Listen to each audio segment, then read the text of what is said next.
सबको लगता है कि रूस का एक विमान दुर्घटनाग्रस्त हो गया है, लेकिन सबसे बड़ा सवाल यह उठता है कि आखिर यह दुर्घटना कैसे हुआ, इसके पीछे किस प्रकार का साजिश चल रहा था। जैसा कि आप सभी को पता होगा कि ईरान और इजराइल के बीच जंग तेजी से जारी है, तो कहीं ऐसा नहीं कि ईरान ने या फिर इजराइल ने इस विमान को क्रैश करवाया हो। दोस्तों, इसके बारे में आज विस्तार से बात करते हैं।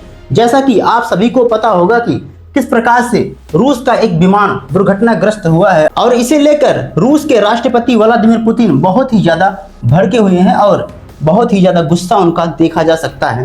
बात करेंगे कि इसके पीछे किस प्रकार का साजिश था और यह विमान किस प्रकार से दुर्घटनाग्रस्त हुआ। लेकिन आइए उससे पहले देखते हैं कि यह विमान कहां पर जो है दुर्घटनाग्रस्त हुआ है। जैसा कि बताया जा रहा है कि यह रूस के कब्जे वाले क्रीमिया क्षेत्र में जो है इसका विमान जो है दुर्घटनाग्रस्त हुआ है और यह ब्लैक सी यानी कि काले सागर के ऊपर से जो होकर उड़ान भर रहा था और इसी दौरान जो है इसमें आग लग जाती है और यह जो है हेलीकॉप्टर पूरी तरीके से पहाड़ से टकरा जाता है और इसमें भयंकर आग लग जाती है और यह जो है विमान क्रैश हो जाता है यहीं पर। दोस्तों, इसके अलावा हम बात करेंगे कि आखिर क्रीमिया क्या है और काला सागर का महत्व इतना ज़्यादा क्यों है।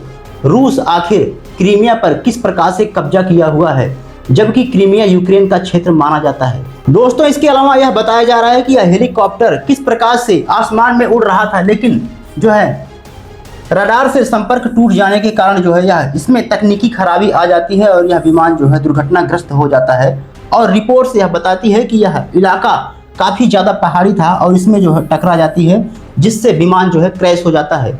लेकिन सबसे बड़ा सवाल यह उठ रहा है कि आए दिन इस प्रकार की घटनाएं क्यों देखने को मिल रही हैं। आखिर आए दिन इतने ज़्यादा विमान क्यों क्रैश हो रहे हैं, इसके पीछे किस प्रकार की साजिश चल रही है। लेकिन दोस्तों, आइए सबसे पहले देखते हैं कि आखिर काला सागर और क्रीमिया का किस प्रकार से महत्व है। जैसा कि आप सभी को पता होगा कि क्रीमिया यूक्रेन का क्षेत्र था और 2014 से रूस ने इस पर अवैध रूप से कब्जा किया हुआ है और यह है काला सागर। काला सागर इसी के ऊपर से जो है हवाई जहाज सफर कर रहा था, लेकिन तकनीकी खराबी आ जाने के कारण यह विमान जो है पहाड़ से टकरा जाता है और रडार से संपर्क टूटने की वजह से यह विमान जो है बुरी तरीके से क्रैश हो जाता है। इसके अलावा रिपोर्ट यह बताती है कि लगभग इसमें 29 से ज़्यादा लोग सवार थे और कुल इसमें 29 लोगों की मौत हो चुकी है और इसमें 6 जो है क्रू मेंबर सदस्य शामिल थे। लेकिन संभावना बताई जा रही है कि इसमें किसी भी प्रकार का जो सर्विलांस लगा हुआ था वह पूरी तरीके से डैमेज नहीं हुआ है। कहने का मतलब यह है कि अगर ब्लैक बॉक्स मिलता है तो असली कारण क्या था, विमान में तकनीकी खराबी आई थी या किसी प्रकार की साजिश थी, इसका पता जो है लगाया जा सकता है।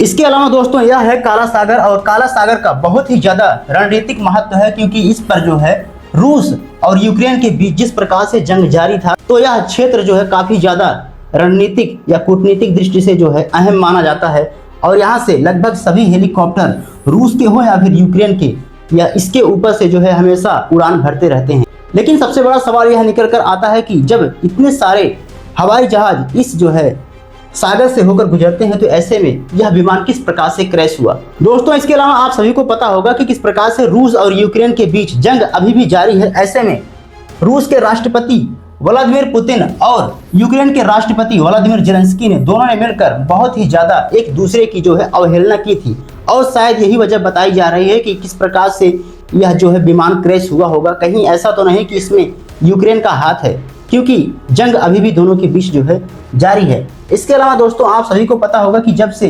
रूस जो है बड़े पैमाने पर यूक्रेन पर कब्जा किया हुआ है, खासकर क्रीमिया वाले इलाके में, जैसा कि आप जो है मैप में देख सकते हैं। और इसके अलावा ये जो लाल वाला क्षेत्र जो रीजन दिख रहा है, वहाँ पर अभी भी जो है रूस ने पूरी तरीके से कब्जा कर लिया है, क्योंकि यह क्षेत्र अभी भी यूक्रेन का है। बहरहाल दोस्तों, आइए देखते हैं कि आखिर हेलीकॉप्टर में कौन सी खराबी थी और रिपोर्ट्स क्या बताते हैं इसको लेकर।